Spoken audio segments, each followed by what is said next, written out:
जंतारे पड़ा जिन्नत 20 दिनर नाके दम प्रयास पर काबू होईछि मरठा बाघुणी। पश्चिमबंग बांकुरा जंगल रे हेला ट्रांकुलाइज स्वतंत्र जानरे सिमिलीपाल फेराई आनिबाकू चली प्रक्रिया।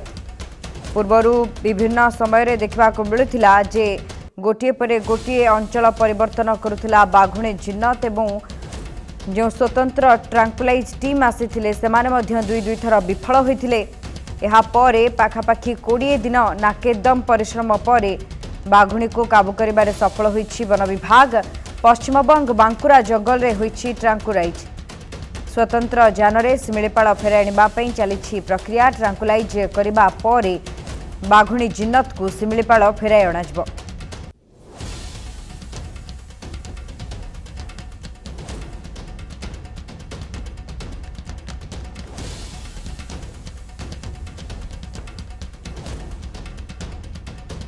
आज गंजाम पश्चिमबंग बांकुरा जंगल रे ट्रांकुलाइज होईछि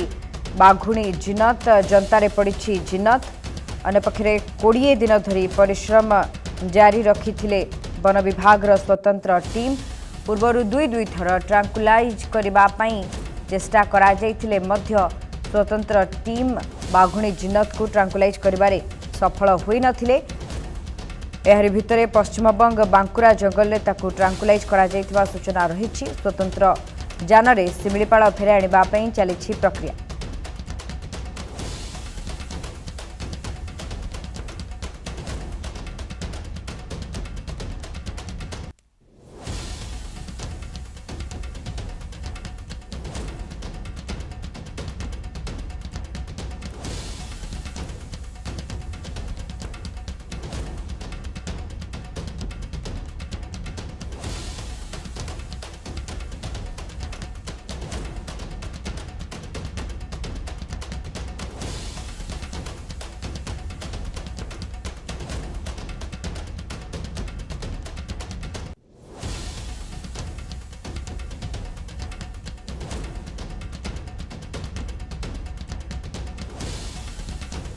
सीधा सड़क जोड़ी होती प्रतिनिधि असित षडंगी। असित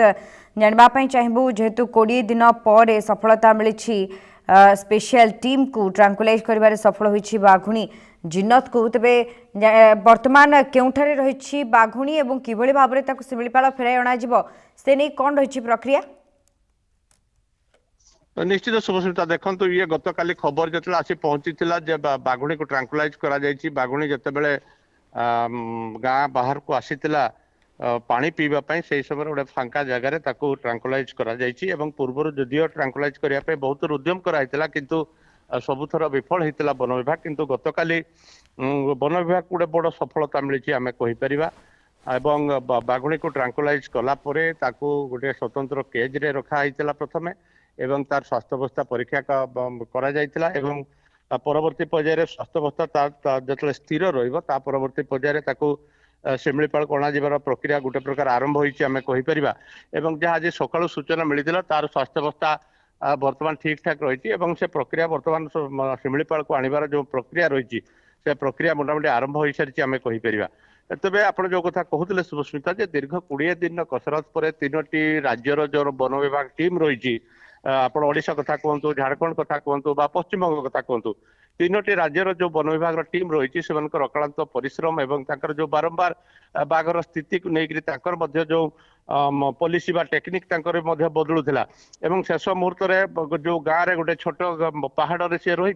से समय पूरा गाँ को पहाड़ को 3 पार्श्व को पूरा जाल द्वारा बंद कर गोटे पार्श्व खुला रही से गोटे पार्श्व सी बाहर को बाहरी पानी पीवाई निकटस्थ जो जलाशय रही से जलाशय निकट में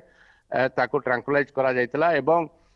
सफलता मिलता आम कहीपर। बाघुणी ट्रांकुलाइज है तार स्वास्थ्यावस्था बर्तमान परीक्षा करा जाउछि एवं जहाँ सूचना रही बर्तमान सुधा तार स्वास्थ्यावस्था ठीक रही गोटे प्रकार सिमिलीपाल को आनिबा को गोटे प्रक्रिया बर्तमान आरंभ कर अधिकारी मैंने। जितेबाला पूर्व जिन्नत पलाई जाइथिला सिमिलीपाल एवं परवर्ती समय पुणी थे सिमिलीपाल को फेराई अणाजिबो यार भितर आउ गोटे आशंका रहुछि जे पुणी थे सिमिलीपाल आसिबा परे से पलाई जीवनी एभली कोनोसी स्थिरता मध्य नाही। निश्चित ये गोटे गुरुत्वपूर्ण प्रश्न बर्तमान शुभस्मिता आम कहीपर जे जिन्नत ଛାଡି ଚାଲି ଯାଇଥିଲା ଶିମିଳିପାଳ ତା ପରବର୍ତ୍ତୀ ପର୍ଯ୍ୟାୟରେ ଝାଡଖଣ୍ଡ କଥା କୁହନ୍ତୁ ପଶ୍ଚିମବଙ୍ଗ କଥା କୁହନ୍ତୁ 20 ବା 21 ଦିନ କଟିଲା ପରେ ସିଏ ତାକୁ ଯଦି ଆଣା ଯାଉଛି ଆମେ କହିପାରିବା ସିଧାସଳଖ ଯେ ବାଘୁଣୀ ତାର ମନ ଇଚ୍ଛାରେ ବର୍ତ୍ତମାନ ଶିମିଳିପାଳକୁ ଆସିନି ତାକୁ ଗୋଟେ ପ୍ରକାର ଜୋର ଜବରଦସ୍ତ ପୁଣି ଶିମିଳିପାଳକୁ ଅଣା ଯାଉଛି ଇଏ ଗୋଟେ ବଡ ପ୍ରସଙ୍ଗ ବର୍ତ୍ତମାନ ଯେ ତାକୁ ପୁଣି ଆଉଥରେ ଯଦି ଶିମିଳିପାଳକୁ ଅଣା ଯାଉଛି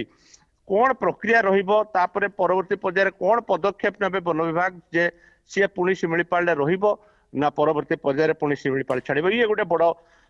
ପ୍ରଶ୍ନ ବର୍ତ୍ତମାନ ସମୟରେ କିନ୍ତୁ ଶୁଭସ୍ମିତା ଯୋଉ କଥା ପୂର୍ବତନ ଯୋଉ ପରିବେଶବିଦ ରହିଛନ୍ତି ବା ଏକ୍ସପର୍ଟ ରହିଛନ୍ତି ସେମାନେ ଯାହା କହୁଥିଲେ ଯେ ଜିନ୍ଦକୁ ପ୍ରଥମରୁ ହିଁ ଆହୁରି ଅଧିକା ଦିନ ତାକୁ ଏନକ୍ଲୋଜର ରଖିବାର ଥିଲା ଏନକ୍ଲୋଜର ଯୋଉ ସୀମାଟା ରହିଛି ତାକୁ ଆହୁରି ପରିବ୍ୟାପ୍ତ କରିବାର ଥିଲା ଯାହା ଫଳରେ ହୁଏତ ବାଘୁଣୀ କିଛି ଦିନ ଆଉ ରହିଥିଲେ ହୁଏତ ସେ ଶିମିଳିପାଳର ପରିବେଶ ସହିତ ଖାପ ଖୁଆଇ ଚଳି ରହିଥାନ୍ତା ଏବଂ ପରବର୍ତ୍ତୀ ପର୍ଯ୍ୟାୟରେ ସିଏ ଆଉ ବାହାରକୁ ବାହାରି ନଥାନ୍ତା କିନ୍ତୁ ବର୍ତ୍ତମାନ ଯୋଉ ପ୍ରଶ୍ନ ଆପଣ କରିଛନ୍ତି ଇଏ ଗୋଟେ ବଡ ଗୁରୁତ୍ୱପୂର୍ଣ୍ଣ ପ୍ରସଙ୍ଗ ଯେ ଯଦି ବାଘୁଣୀକୁ ଅଣା ଯାଉଛି ଶିମିଳିପାଳକୁ ତାହେଲେ ସିଏ ଶିମିଳିପାଳରେ ପୁଣି ରହିବ ନା ପୁଣି ଶିମିଳିପାଳ ଛାଡି ଅନ୍ୟ ଦିଗକୁ ଚାଲିଯିବ ଇଏ ଗୋଟେ ଗୁରୁତ୍ୱପୂର୍ଣ୍ଣ ପ୍ରସଙ୍ଗ ତେଣୁ ଏହାକୁ ନେଇକି ମଧ୍ୟ ଅଧିକାରୀ ମାନେ ବର୍ତ୍ତମାନ ଚିନ୍ତା କରୁଛନ୍ତି ତାଙ୍କର ଯୋଉ ବରିଷ୍ଠ ଅଧିକାରୀ ରହିଛନ୍ତି ପରିବେଶବିଦ ରହିଛନ୍ତି ବା ବାଘର ମାନସିକତାକୁ ଯୋଉମାନେ ଷ୍ଟଡି କରୁଛନ୍ତି ସେ ଏକ୍ସପର୍ଟ ରହିଛନ୍ତି ତେଣୁ ତମାମ ଦିଗରୁ ସବୁ ଚିନ୍ତା କରି ବର୍ତ୍ତମାନ ପଦକ୍ଷେପ ନେବେ କାରଣ ଦେଖନ୍ତୁ ବର୍ତ୍ତମାନ ବାଘୁଣୀକୁ ଆଣିବା ପାଇଁ ଯେତିକି କସରତ କରାଯାଇ ନଥିଲା